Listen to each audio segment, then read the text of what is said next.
Hi and welcome. My name's Jennifer Britton, and I want to welcome you to this Conversations in the Virtual Space Getting Started.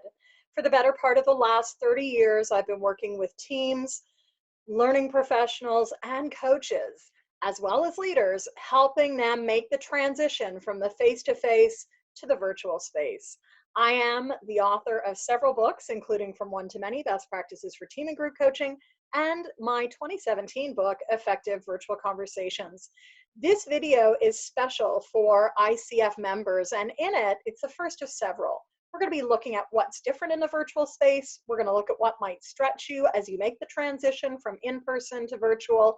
And we're also going to talk about the ICF core coaching competencies in the remote space. As I said, this is one of many videos, and future videos are going to look at the top 10 and how to actually leverage some of the technology. As you make the transition with your clients from face-to-face to in-person, there may be some things that shift. Our cues are different, especially if we are only on the phone to phone. People may be feeling more isolated or lonely, and we may feel more at a distance. I want to share with you a couple of very practical things you can be doing to help yourself and your coaching clients navigate this shift.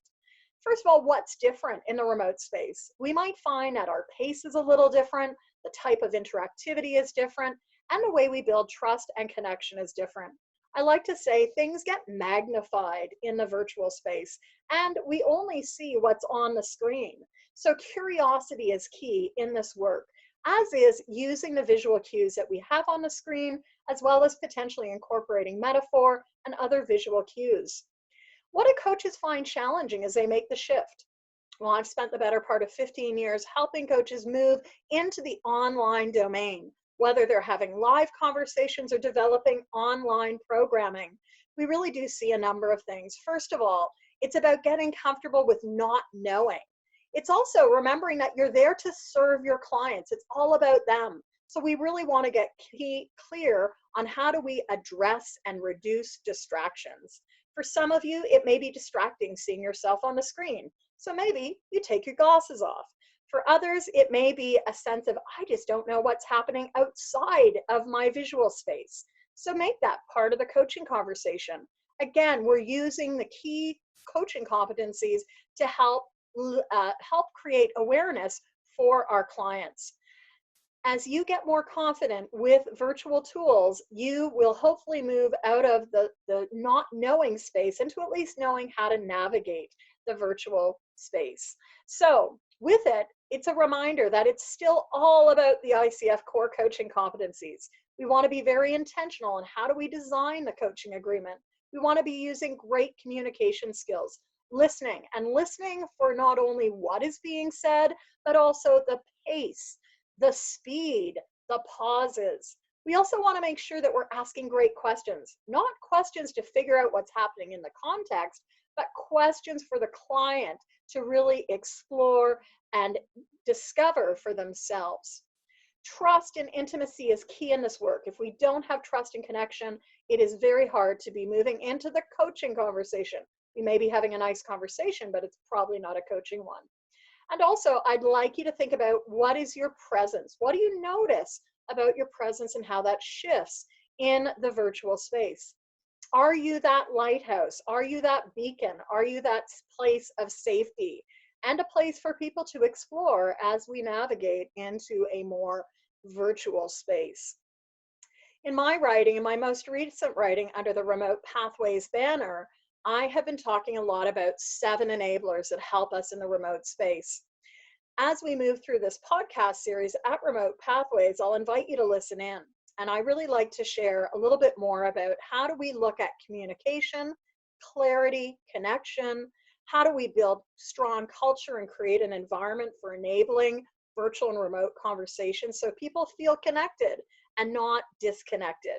Because community and collaboration are key, as is consistency. As I've said a couple of times already, what people see on the screen gets magnified. So what is it that you want to communicate? Who are you as a coach, and how is that translated? Part of this may be becoming more comfortable and confident with new skills. And if you've been coaching for a while, maybe you've gotten really confident in the way that you've done it. It takes time. And I remember about 5, 6 years ago, as I transitioned out of phone only to Zoom calls, it took some time getting used to seeing me on the screen. It also took time getting used to all of this visual input that I was not used to. So with your clients, co-design, what can your virtual and remote conversations look like? This is just a tip of the iceberg, but one key tip is to really make it visual. Again, in the in-person environment, we can be seeing each other. So are you going to stream? Are you going to have a shared screen? Is there something you can look at or create together? Ultimately, there's a lot more in this whole area. I'm going to invite you to check out a couple of different resources. Number one, for the last several years, I've been pulling tips from my 2017 book, Effective Virtual Conversations, every Monday over at the Teams 365 blog at my main site, potentialsrealized.com. You're going to find an effective virtual conversation tip. Check them out. There's more than 125, so definitely use them. You may also want to download the remote working white paper I've just completed, and I've subtitled it When You Need to Get Up to Speed Quickly. So that white paper is geared not only for coaches, but also for remote teams, remote professionals, remotepreneurs. If you have clients, please point them to that resource as well. You can always pick up a copy of Effective Virtual Conversations at Amazon, and in my typical writing style, it's full of tools, tips, and ideas to help you, whether you're leading a webinar or whether you're leading a coaching conversation. Finally, maybe you'll join me for an upcoming Virtual Facilitation Essentials program. That is an ICF CCE approved program, which gives you not only skills, but practice in leading and having conversations in this space. I hope that you found this useful. Before you hang up or disconnect, write down what is important and what you're going to take forward. Also, make note in your schedule when you're going to put this into practice.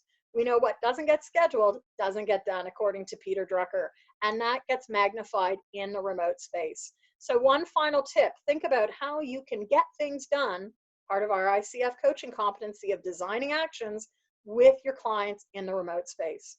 Thanks again for joining me, and I hope you'll tune in for our next of this series. Have a great day.